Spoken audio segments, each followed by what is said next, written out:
Good morning, everybody. I'm Don Stewart, and welcome to another edition of Breaking News. Today is Saturday, the 22nd day of November, 2025. Now, we're getting started a little later today because circumstances didn't allow me to record earlier, and I'm very thankful for it because, truthfully, the stories I had earlier were not that good, but we had to wait to do it now. And guess what?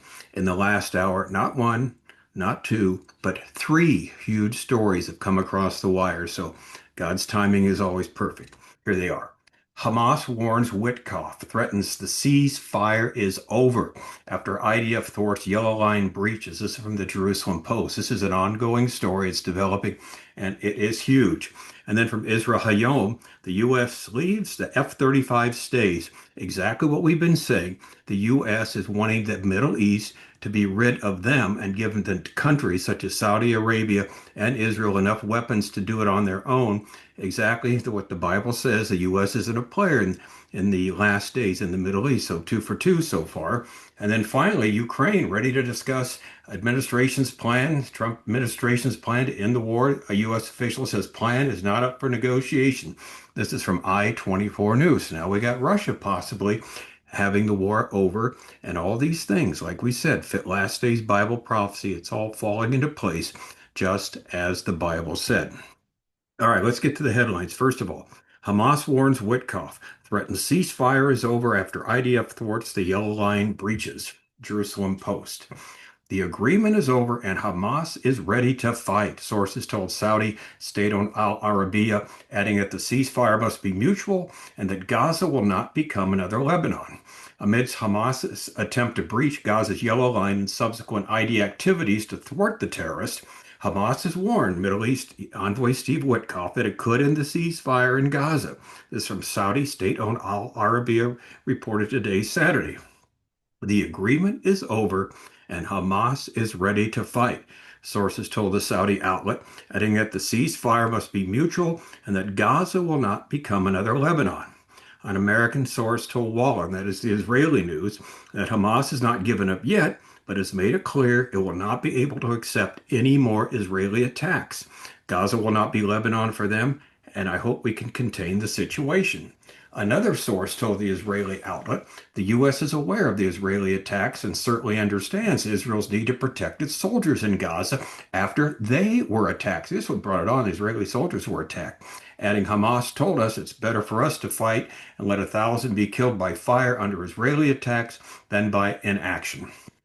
Shortly thereafter, Hani al-Dali, an analyst for Hezbollah-affiliated Lebanese outlet Al-Mayadeen, reported that Hamas leader Khalil al-Hayya, he's the leader of Hamas, was heading a Hamas delegation that would arrive in Cairo, Egypt in the coming hours. According to Dali, the delegation aims to coordinate with Arab states to bolster the Palestinian position against Israel. The analyst did not mention whether the delegation would address the reported ending of the ceasefire. Earlier, Al Arabiya reported that the IDF strike on Saturday killed Abu Abdullah al Hudayah, the operations staff commander of the Izzuddin al-Qassam brigades, the so-called military wing of Hamas in Gaza. The IDF has not yet confirmed the report. That would be a huge death if that had happened. In a statement, however, the Prime Minister's office announced that the military had killed 5 senior Hamas terrorists on Saturday. Today, Hamas violated the ceasefire again, sending a terrorist into Israel held territory to attack IDF soldiers. In response, Israel eliminated 5 senior Hamas terrorists, the Prime Minister's office stated, without mentioning the names of the terrorists or whether Huyadiyah was among them. All right, this, as you know, is a hugely important story. We'll be back later to give you the latest. It's a developing story. But could this be the end of the ceasefire? Could this start the fighting again? Well, who knows? Hamas has been breaching it, the ceasefire every day, every single day, trying to get in, kill soldiers in Israel, go across the lines.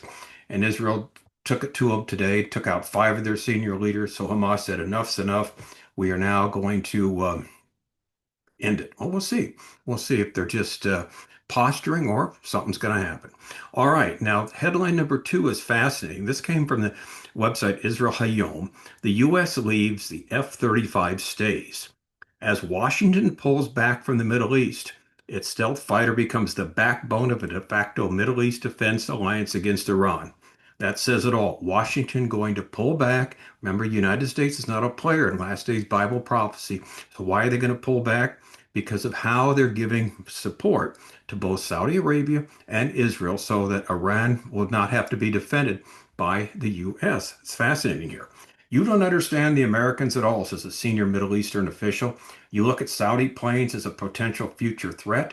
The United States, by contrast, counts all the American planes it has sold to countries in the region as a shared air force of a foreign power, the Middle Eastern Defense Alliance. It's a long historical process, but the United States is leaving the Middle East. America now produces more oil than any other country in the world and is no longer beholden to local embargoes. The two great American traumas of this century are tied to the Middle East. 9/11 dragged the U.S. into the region, and the Iraq War dragged it out. The Middle East is a region to avoid. President Obama said when justifying breaking his promise to protect the Syrian people from Bashar Assad's chemical weapons. In that sense, Donald Trump is a surprising successor. He simply proposes a withdrawal which is more elegant, smarter, and less naive. Instead of appeasing Iran, he plans an iron wall against it. Indeed, that regional alliance protected Israel from two wild Iranian missile onslaughts in 2024. Don't think about Jerusalem, the official suggested. Think about Tehran. When they see a war machine like the F-35 in the Middle East, will they interpret it as a local Saudi Air Force or a de facto American base? All this makes good sense regarding Saudi Arabia and the United Arab Emirates, and it explains Israel's silence compared to past uproars when a friendly Republican administration tried to sell weapons to Riyadh. Then it was Ronald Reagan with the F-15s, and the one who helped him was a Democratic senator by the name of Joe Biden. But this is certainly not the case with Turkey. Ankara has done everything it can to help the Iranians get around the sanctions, and there is no reason to believe that one day it will help Israel with air defense. Perhaps the opposite. Israel believes that in succeeding in blocking the sale of the jets to Erdogan and in linking the supply of F-35s to Saudi Arabia to a normalization deal. If an air force is being built in the region against Iran, perhaps the bases should be set up communication systems. The bases should also set up communication systems with one another. Excellent. So you see what's going on here? The United States is thinking, look, we don't have to be in the area. Our two allies here, the Saudis and Israel, will fortify them with their bases with F-35s, which is so much more sophisticated aircraft than anybody else has, these stealth fighters. And that way we won't have to get into it. They can help each other out. Now, it's a fascinating story here. So one of the points you and I have been following here, we've been making, is the United States is not involved in last day's Bible prophecy. Somehow, they'll not be a player in the Middle East, and this story reflects the truth.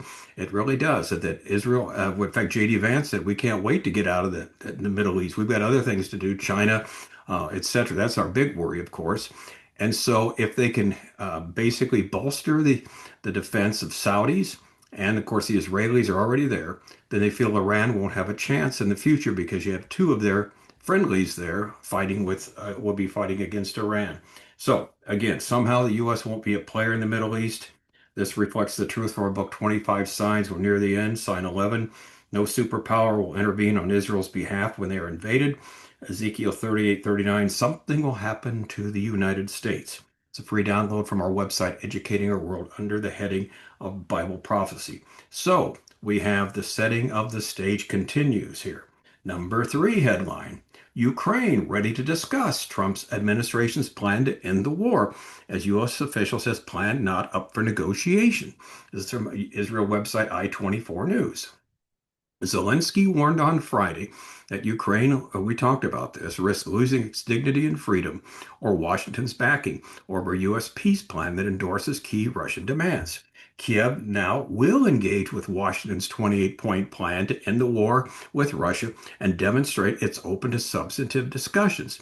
This is what a senior Ukrainian official said today, Saturday, even as an official from the U.S. administration of President Donald Trump indicated the plan was not up for negotiation.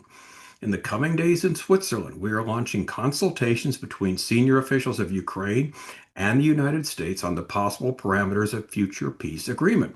Rustem Umerov, Secretary of the National Security and Defense Council, wrote on his official Facebook account. Ukraine approaches this process with a clear understanding of its interest. This is another stage of the dialogue that has been ongoing in recent days and is primarily aimed at aligning our vision for the next steps, he further added. We value the involvement of the American side and its readiness for a substantive discussion. Ukraine will continue to act responsibly, professionally, and consistently as required by our national security. And this comes after Zelensky warned on Friday that Ukraine risks losing its dignity and freedom or Washington's backing over a U.S. peace plan that endorses key Russian demands. All right, here's the bottom line.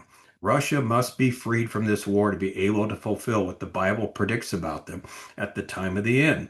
Namely, they'll form a coalition with a number of nations that will attack Israel. However, to do so, their army must not be bogged down this endless fighting in Ukraine, right? So this could be the time when they're freed from it. Signs 9 through 11, our book 25 Signs are near the end, explains what's going to happen, the Ezekiel 38-39 invasion, apart from a separate book we have on the subject with the same title, the Ezekiel 38-39 invasion. It's more comprehensive. They're both free downloads from our website, Educating Our World, under the heading of Bible prophecy.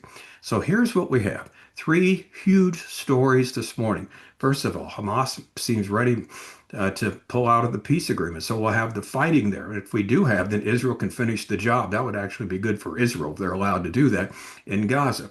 Number two, the story about the U.S.'s goal here with the F-35s. Let's give them to the Saudis. Israel has them, and that way Iran would even dare attempt to attack. And then number three, Russia and Ukraine may be going to be sitting down soon to put an end to the war, what's been going on for 4 years, which would allow Russia, of course, to lick its wounds, reassemble its army, and then eventually put it to use in the final war that they have in Ezekiel 38-39 against Israel in the last days, along with Turkey and Iran coming down to invade Israel. So all this amazingly seems to be coming together right now. We'll see how it goes. Like I said, where it's developing stories. We'll be back with you later this afternoon and continue on with what's going on. So and the fact we got delayed this morning actually turned out to be providential, didn't it? Because these three stories are a lot better than the ones I had originally. All right, I'm Don Stewart. Thank you so much for watching. Until next time, as always, may the Lord richly, richly bless.